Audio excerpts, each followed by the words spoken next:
Assalamualaikum warahmatullahi wabarakatuh. Perkenalkan, nama saya Adi Saifuddin, jurusan Manajemen Bisnis Syariah kelas D. Di sini saya akan mempresentasikan atau membuat video tentang aset tetap untuk memperlancar kuliah saya dan melengkapi tugas-tugas saya untuk pengantar akuntansi 2. Dan langsung saja saya akan menjelaskan pengertian aset tetap. Aset tetap menurut Sumarso, aset tetap adalah aset yang memiliki masa manfaatnya lebih dari 1 tahun.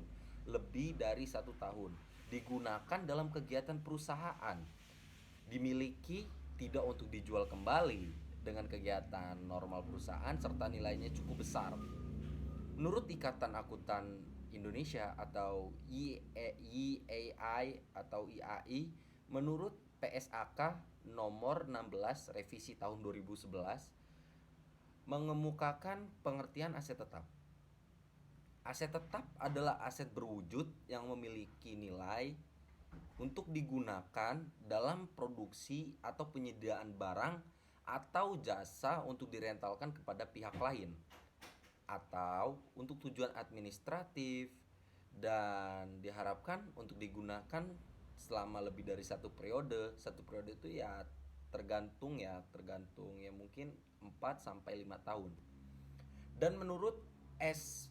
Munawir, aset tetap memiliki pengertian ialah aset berwujud yang mempunyai umur relatif permanen, memberikan manfaat kepada perusahaan selama bertahun-tahun, yang memiliki dan digunakan untuk operasi sehari-hari dalam rangka kegiatan normal dan tidak dimaksudkan untuk dijual kembali atau bukan barang dagangan ya aset tetap ini, serta nilainya relatif material sih. Menurut Henry dan Widyamati dalam buku Akuntansi Keuangan Menengah, aset tetap adalah aset yang secara fisik dapat dilihat keberadaannya dan sifatnya relatif permanen. Permanen itu berarti aset tetap itu berarti selalu ada ya, permanen tuh. Serta memiliki masa kegunaannya yang panjang. Masa kegunaan yang panjang itu maksudnya dia bisa diinvestasikan atau bisa sampai dipakai dalam waktu yang sangat lama ya, seperti setahun, 2 tahun, 3 tahun atau lebih dari itu. Dari pengertian-pengertian di atas dapat disimpulkan bahwa aset tetap adalah aset yang dimiliki dan dikuasai oleh perusahaan, digunakan dalam kegiatan operasi perusahaan yang mempunyai masa manfaat lebih dari 1 tahun atau tidak dimaksud untuk dijual. Nah, jadi aset tetap ini nggak bisa dijual ya teman-teman.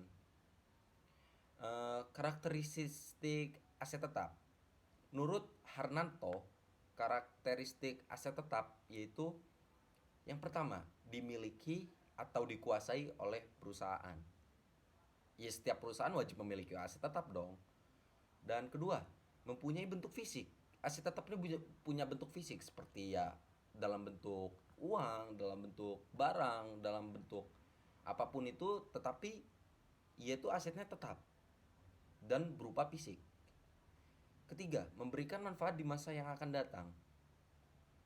Dan tentunya aset tetap ini punya manfaat untuk di masa datang. Oleh karena itu mengapa aset tetap ini dibilang permanen atau secara investasi ya. Dan dia bermanfaat yang berguna untuk di masa mendatang gitu.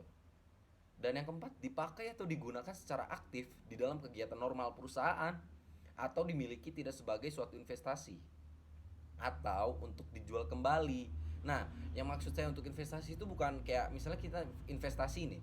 Investasi itu untuk menjual, misalnya kita beli suatu barang dan kita investasikan, barang itu melonjak harganya naik, lalu kita jual. Enggak, aset tetap ini maksud saya dari investasi ialah dia diinvestasikan tapi hanya untuk kepentingan perusahaan dan tidak untuk dijual. Maksudnya itu investasi itu manfaatnya banyak gitu loh dan bermanfaat sekali untuk perusahaan. Dan yang terakhir, mempunyai masa manfaat relatif permanen lebih dari satu periode akuntansi atau lebih dari 1 tahun. Ya tentu saja aset tetap itu ya bisa dibilang permanen lah untuk perusahaan. Dan menurut Firdaus A menyatakan bahwa karakteristik aset tetap yaitu satu, maksud perolehannya adalah digunakan dalam kegiatan perusahaan, bukan diperjualbelikan dalam kegiatan normal perusahaan. Yang kedua, jangka waktu pemakaian yang lebih dari 1 tahun. Ketiga, bahwa pengeluaran untuk aset tersebut harus merupakan pengeluaran yang nilainya besar atau material bagi perusahaan tersebut. Sedangkan menurut Ahmad Ja- Ca- Cajono mengungkapkan beberapa karakteristik aset tetap, yaitu dipergunakan untuk operasional perusahaan dan tidak untuk dijual, dan memiliki manfaat satu periode akuntansi atau satu siklus operasi normal. Dan yang kedua, memiliki fisik karakteristik untuk membedakan dengan aset tidak berwujud. Beda ya, aset tetap ini berwujud, dan aset yang lainnya ya mungkin ya ada aset apa-apa itu tidak berwujud ya. Dan yang terakhir, mempunyai nilai material. Dan aset tetap ini wajib mempunyai nilai material. Akuntansi aset tetap sangat berarti terhadap kelayakan laporan keuangan.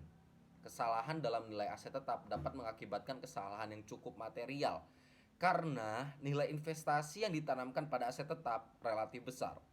Ya, tentu saja karena setiap perusahaan tuh memiliki aset tetap ya. Aset tetap di sini bukan nominal yang kecil atau sesuatu barang yang mudah dibeli kembali atau apapun itulah. Dia ini sesuatu investasi yang sangat bermanfaat untuk perusahaan di masa mendatang, 1 tahun atau 2 tahun atau 3 tahun. Dan ini sangat sangat berguna dan bermanfaat. Oleh karena itu setiap perusahaan wajib memiliki aset tetap.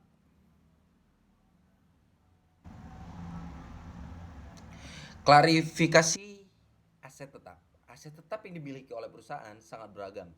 Untuk membedakan antara aset-aset yang lain dengan aset tetap, maka perlu untuk mengklarifikasi aset tetap sesuai dengan jenis manfaat kelompoknya agar tidak tercampur dengan aset lain. Menurut Smith Skousen, klarifikasi aset tetap adalah tetap aset tetap berwujud.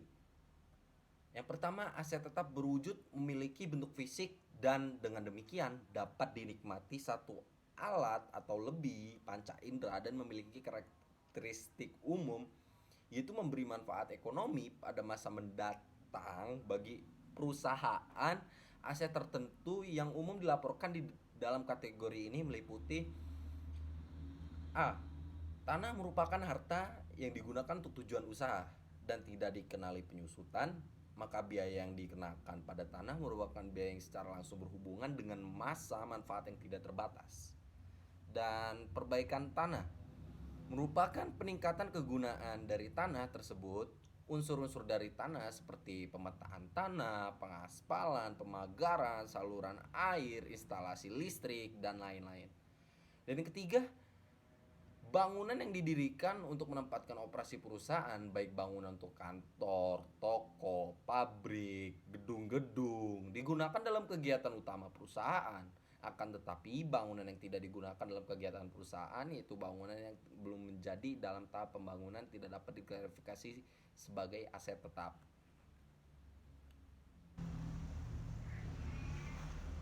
Hmm, Aset tidak berwujud.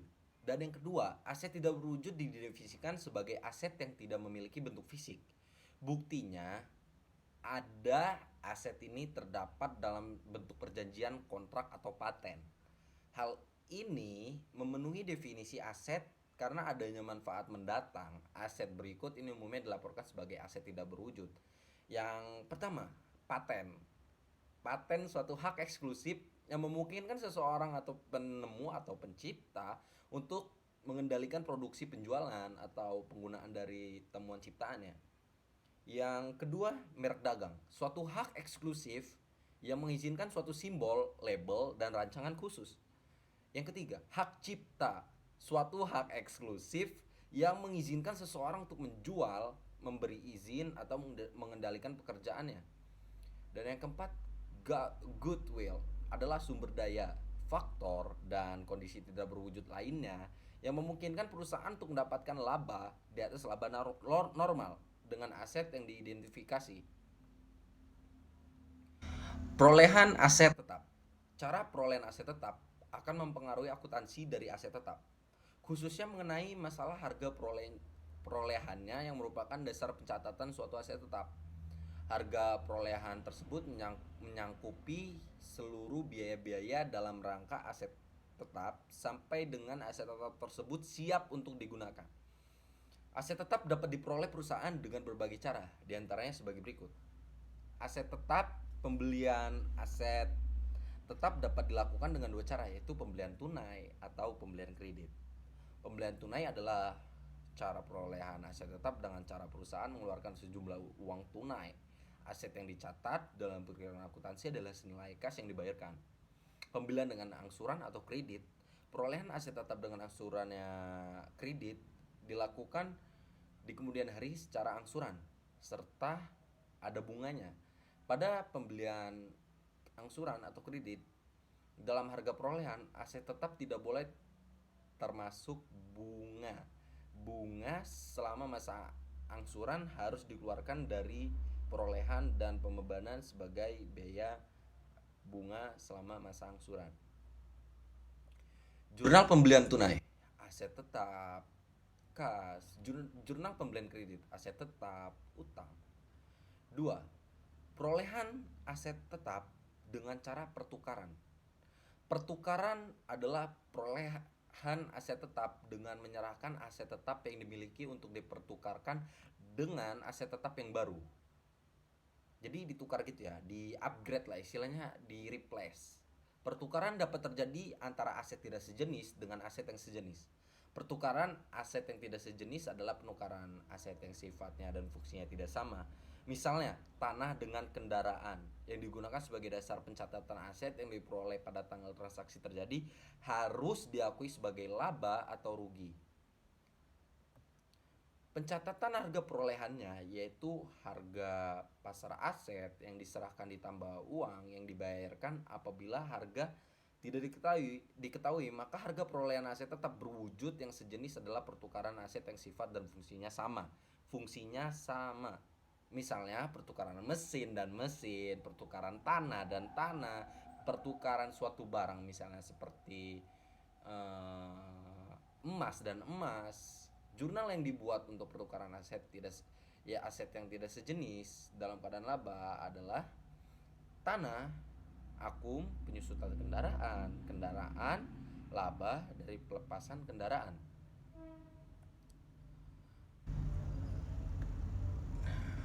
Perolehan aset tetap dengan cara membangun atau membuat sendiri. Pada saat suatu aset tetap dibangun oleh perusahaan untuk digunakan sendiri, maka biaya problem atau cost adalah biaya aset tetap tersebut. Biaya tersebut dapat berupa biaya konstruksi selama pembangunan dan biaya administrasi, biaya asuransi selama pembangunan dan biaya kontraktor. Jika menggunakan jasa kontraktor, selain itu bunga yang harus dibayar atas pinjaman-pinjaman yang mungkin dipakai untuk mendanai pembangunan tersebut harus pula dimasukkan sebagai biaya perolehan aset tetap. Perlu dipastikan adalah adanya konsep konservatis dalam akuntansi. Apabila biaya membangun sendiri lebih rendah daripada harga pasar, maka adanya keuntungan atau laba tidak boleh diakui. Tetapi bila hanya membangun sendiri lebih tinggi daripada harga pasar yang berlaku, maka kerugian yang terjadi harus dicatat dan aset tersebut wajib dilaporkan dengan nilai pasar yang berlaku. Penerbitan surat-surat berharga. Perusahaan dapat memperoleh aset tetap dengan cara menerbitkan surat-surat berharga, yaitu berupa obligasi atau saham sendiri. Dalam hal ini, aset tetap tersebut dicatat sebesar harga pasar saham atau obligasi pada saat pengeluarannya. Jika obligasi atau saham dijual dengan harga lebih tinggi atau lebih rendah daripada nilai pari atau nominal hutang obligasi atau saham, harus dikredit sejumlah besar pari dan selisihnya dicatat sebagai agio atau disagio. Oke. Pengeluaran masa perolehan.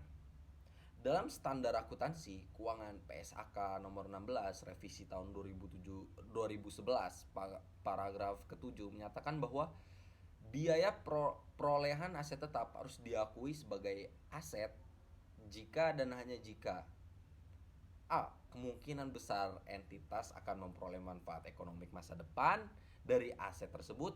Dan B, biaya perolehan aset dapat diukur secara andal, secara akuntansi terhadap pengeluaran yang berhubungan dengan perolehan dan penggunaan aset tetap dapat dibagi menjadi dua, yaitu satu, pengeluaran pendapatan.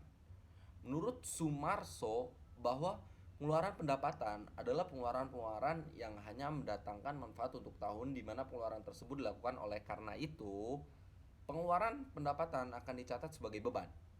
Ya, pengeluaran pendapatan akan dicatat sebagai beban. Untuk mengetahui pengeluaran setelah perolehan aset tetap dapat diuraikan sebagai berikut. Yang pertama, reparasi. Reparasi adalah perbaikan yang dilakukan terhadap kerusakan aset yang tetap dimiliki oleh perusahaan agar aset tetap tersebut dapat menjalankan fungsinya. Pengeluaran untuk reparasi yang hanya memberikan manfaat untuk suatu periode akuntansi diperlakukan. Yang kedua, pemeliharaan, maintenance. Biaya pemeliharaan adalah biaya yang dikeluarkan untuk memelihara aset agar tetap dalam kondisi baik. Contohnya pemeliharaan berupa pengecatan gedung, pemeliharaan. Ini merupakan pos-pos biasa dan berulang-ulang gitu, biaya pemeliharaan per tahunan, per bulanan gitu loh. Ketiga, penggantian. Penggantian adalah pengeluaran yang dilakukan untuk mengganti aset tetap atau suatu bagian dari aset tetap dengan unit yang baru yang sama tipenya. Pengeluaran untuk mengganti ini dapat dikelompokkan pengeluaran untuk reparasi, pengeluaran untuk penggantian aset tetap yang nilainya relatif kecil loh dibanding nilai aset tetap secara keseluruhan. Jadi mungkin itu saja penyampaian materi dari saya. Kurang dan lebihnya saya minta maaf. Saya minta maaf sebesar-besarnya. Kepada Allah saya mohon ampun. Dan saya akhiri, wabillahi taufiq wal hidayah. Wassalamualaikum warahmatullahi wabarakatuh.